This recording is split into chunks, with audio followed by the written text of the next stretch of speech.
ఈరోజు క్యాబినెట్లో మేము తీసుకున్న డిసిషన్ జూన్ 1వ తారీఖు నుంచి ఫేర్ ప్రైస్ షాపుల ద్వారానే పీడిఎస్ రైసు లబ్ధిదారులందరూ కూడా చేరవేసే విధంగా ఒక నిర్ణయం తీసుకున్నాం.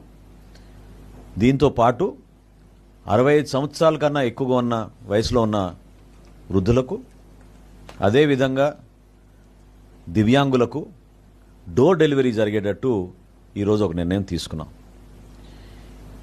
ఈ ఫేర్ ప్రైస్ షాప్స్లో కూడా మేము కొత్త యాప్ డిజైన్ చేసాం.